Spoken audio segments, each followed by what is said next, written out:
నమస్కారం. మన ఇంట్లో లాకర్లలో ఖాళీగా పడి ఉన్న భౌతిక బంగారాన్ని ఒక యాక్టివ్ యాసెట్గా అంటే నిరంతరం ఆదాయాన్ని తెచ్చిపెట్టే సాధనంగా ఎలా మార్చుకోవచ్చో ఈరోజు మనం డీకోడ్ చేద్దాం. రండి, వెంటనే ఈ ఆసక్తికరమైన విశ్లేషణలోకి వెళ్ళిపోదాం. ఈ విశ్లేషణలో మనం ప్రధానంగా 5 అంశాలను కవర్ చేయబోతున్నాం. ముందుగా ఐడిల్ గోల్డ్ని వాడకంలోకి తేవడం, ఆ తర్వాత గోల్డ్ లీజింగ్ ఎలా పనిచేస్తుంది, వడ్డీ రేట్ల పోలిక, జ్యువెలర్లకు కలిగే లాభాలు, మరియు చివరగా దీని వెనుకున్న మార్కెట్ రిస్క్ల గురించి తెలుసుకుందాం. ఇప్పుడు మీకో ప్రశ్న. ఏళ్ల తరబడి లాకర్లలో భద్రంగా దాచుకున్న భౌతిక బంగారం ద్వారా ప్యాసివ్ ఇన్కమ్ సంపాదించడం సాధ్యమేనా? వినడానికి కాస్త ఆశ్చర్యంగా ఉంది కదూ. ఎందుకంటే బంగారం కొని దాచుకోవటమే కాని దాని ద్వారా నెలనెలా రాబడి వస్తుందని మనం ఎప్పుడూ అనుకోం. కానీ అది సాధ్యమే. దీనికోసం ఉన్న ఒక సరికొత్త ఆర్థిక లావాదేవీ పేరే గోల్డ్ లీజింగ్. సింపుల్గా చెప్పాలంటే మన దగ్గర ఉన్న బంగారాన్ని ఒక నిర్ణీత కాలానికి జ్యువెలర్కి అప్పుగా లేదా లీజుకి ఇస్తాం. దానికి ప్రతిఫలంగా వాళ్లు మనకు వడ్డీ చెల్లిస్తారు. అంటే ఖాళీగా ఉన్న మన ఆస్తిని తిరిగి పనిలో పెడుతున్నామన్నమాట. సరే, మొదటి అంశం ఐడిల్ గోల్డ్ను యాక్టివేట్ చేయడం. అసలు ఒక పెట్టుబడిదారుడిగా మనం ఇక్కడ ఏం చేస్తున్నామో చూద్దాం. దీన్ని సులభంగా అర్థం చేసుకోవడానికి ఒక చిన్న ఉదాహరణ తీసుకుందాం. మీ దగ్గర ఒక 100 గ్రాముల బంగారు బిస్కెట్ ఉందనుకుందాం. ప్రస్తుత మార్కెట్లో దాని ధర సుమారు 15 లక్షల రూపాయలు ఉంటుంది కదా. ఈ 100 గ్రాముల లెక్కను కాస్త గుర్తుపెట్టుకోండి. ఈ మొత్తం కాన్సెప్ట్ అర్థం చేసుకోవడానికి ఇది మనకు చాలా ముఖ్యం. రెండవది గోల్డ్ లీజింగ్ మెకానిజం. అసలు ఈ లావాదేవీ ప్రాక్టికల్గా ఎలా జరుగుతుందో ఇప్పుడు చూద్దాం. ఒక సంవత్సరం లీజ్ ప్రాసెస్ ఎలా ఉంటుందంటే, మొదటి స్టెప్లో మీరు ఆ 100 గ్రాముల బంగారాన్ని జ్యువెలర్కు ఇస్తారు. రెండవ స్టెప్లో ఆ జ్యువెలర్ దాన్ని ఆభరణాలుగా తయారుచేసి తన షాప్లో అమ్ముకుంటాడు. ఇక ముగింపు దశలో అంటే సరిగ్గా సంవత్సరం పూర్తయ్యాక జ్యువెలర్ మీరిచ్చిన ఆ 100 గ్రాముల బంగారంతో పాటు అదనంగా ఒక 5% వడ్డీని కూడా కలుపుకుని మీకు తిరిగిచ్చేస్తాడు. ఇక్కడే ఒక అద్భుతమైన విషయముంది. అదేంటంటే రూపాయి ధరల్లో వచ్చే హెచ్చుతగ్గుల నుండి మనకు పూర్తి రక్షణ లభిస్తుంది. ఎందుకంటారా? మీరిచ్చింది 100 గ్రాముల బంగారం.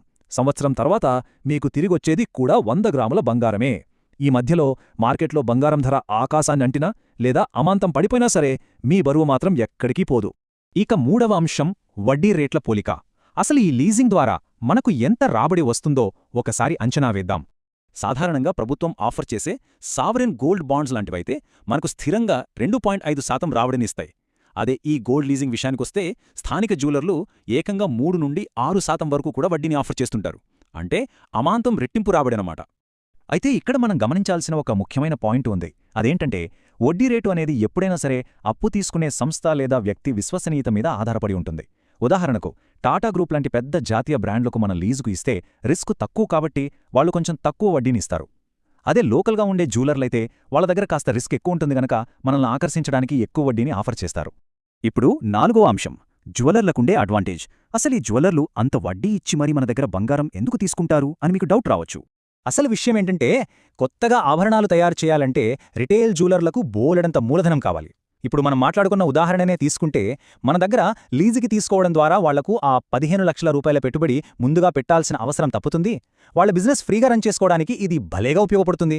మరొక ప్రధాన కారణమేంటంటే బంగారం ధరల్లో వచ్చే అకస్మాత్ క్రాష్ నుండి ఇది వాళ్లను కూడా సేవ్ చేస్తుంది. ఎలా అంటే ఒకవేళ బంగారం ధరలు పడిపోయినా జ్యువెలర్ మీకు తిరిగి ఇవ్వాల్సింది కేవలం ఆ 100 గ్రాములే కాబట్టి వాళ్లకు ఎలాంటి క్యాపిటల్ లాస్ ఉండదు. అదే ధరలు పెరిగితే మార్కెట్లో తాము అమ్మినప్పుడు వచ్చిన లాభాలతోనే ఆ 100 గ్రాములను కొని మీకిచ్చేస్తారు. అంటే 2 విధాలుగా వాళ్ల వ్యాపారానికి ఇది చాలా సేఫ్. సరే, ఇక 5వ మరియు అత్యంత కీలకమైన అంశం అన్రెగ్యులేటెడ్ మార్కెట్ రిస్క్లు. ఇక్కడే మనం కాస్త బ్రేక్ వేసి అసలు నిజాలు మాట్లాడుకోవాలి. లాభాల మాట పక్కన పెడితే ఇందులో ఉన్న తీవ్రమైన ముప్పులను మనం అస్సలు విస్మరించకూడదు. అత్యంత ముఖ్యమైన విషయమేమిటంటే ఈ రీటైల్ గోల్డ్ లీజింగ్ వ్యవహారం మీద రిజర్వ్ బ్యాంక్ ఆఫ్ ఇండియా గానీ సెబీ గానీ ఎలాంటి అధికారిక పర్యవేక్షణ చెయ్యవు. అంటే ఇక్కడ రెగ్యులేషన్స్ ఉన్నా బ్యాంకులు చేసుకునే లావాదేవీలకు మాత్రమే ఆర్బీఐ పర్యవేక్షణ ఉంటుంది. కానీ మీరొక జ్యువెలర్తో నేరుగా చేసుకునే ఈ డీలింగ్కు ఎలాంటి ప్రభుత్వ గ్యారంటీ ఉండదు. కాబట్టి ఆన్లైన్ ప్లాట్ఫామ్ల ద్వారా ఇలాంటి లావాదేవీలు చేసేటప్పుడు మనం చాలా జాగ్రత్తగా ఉండాలి. ఈ చెకింగ్ అనేది మన చేతుల్లోనే ఉంటుంది. మధ్యలో ఎవరైనా కౌంటర్ గ్యారంటర్లున్నారా, బ్యాంక్ గ్యారంటీలు లేదా కొలాటరల్ లాంటివి ఏమైనా ఇస్తున్నారా, అసలు ఆ ప్లాట్ఫామ్ ఎంతవరకు నమ్మదగినది అనేవి నిశితంగా చెక్ చేసుకోవడం అబ్సల్యూట్లీ క్రూషియల్. ఎందుకంటే ఒకవేళ ఆ ప్లాట్ఫామ్ లేదా ఆ జ్యువెలర్ డీఫాల్ట్ అయితే అంటే మీకు డబ్బులెగ్గొడితే పరిస్థితి ఏమిటి?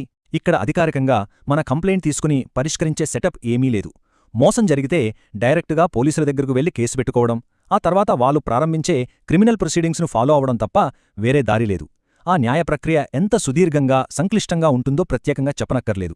సో ఫైనల్గా ఈ ఒక్క ఆలోచింపజేసే ప్రశ్నతో మన విశ్లేషణను ముగిద్దాం. ఆ 5% అదనపు రాబడి ఇస్తున్న ఆకర్షణ ఎలాంటి ప్రభుత్వ పర్యవేక్షణ లేని మార్కెట్లో మోసపోయే ప్రమాదాల కంటే విలువైందా?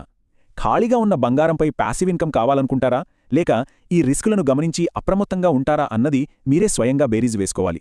ఈ డీటెయిల్డ్ ఎక్స్ప్లెయినర్ గోల్డ్ లీజింగ్ వెనక ఉన్న పూర్తి చిత్రాన్ని మీకు అర్థమయ్యేలా చేసిందని ఆశిస్తున్నాను. ధన్యవాదాలు.